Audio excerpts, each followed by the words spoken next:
Hey, it's great to be with you again today. Um, are you happy with who you are? Are you happy with the way that you've developed as a person, who you've become, not at your job or in the community, but internally? Are you happy with who you've become?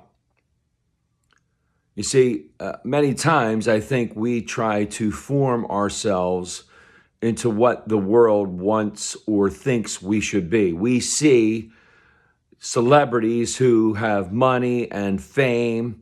We see politicians who have power and status. We see people in our community who run things and they have positions that look important, and we try to form ourselves into something that fits this world. And I want to say that it's good to have self-esteem and work our way up and do things that benefit us and our community, but is that really what it's all about?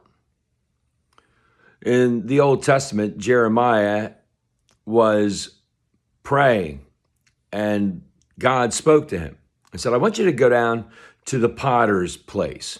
Go down and check it out. And so Jeremiah goes down, and the potter is working on the wheel and he's making a pot. And as he's making it, the pot isn't coming out right. It's a little marred. It's got some dents. It's got some scuffs in it. And so the potter scrunches it back up and starts to reform it. And as he does, this beautiful pot is coming out. And God says to Jeremiah this, don't you think I can do this to Israel? Don't you think I can do this for your nation?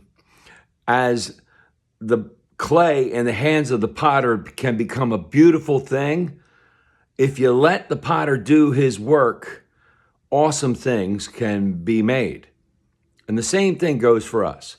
If we come into God's presence and we put ourselves in God's hands, God can shape us and mold us into something beautiful, into something that is more than we could ever do on our own. But you see, so many times we look around ourselves and we go, oh man, look at that, that looks cool, that looks fun. And then we run after it. And you see, God will continue to mold us. And sometimes he's got to scrunch us up a little bit, right? He's got to scrunch us up and start to work again because we've let ourselves get out of whack and we've dented ourselves up and we've marred ourselves up with things that we think would make us happy or popular. And so I urge you to come before God, put yourself in his hands, let him mold you into who he has called you to be, and give yourselves to him. May God continue to pour out his grace, mercy, and blessings on each and every one of us until we get to meet again. Amen. Amen.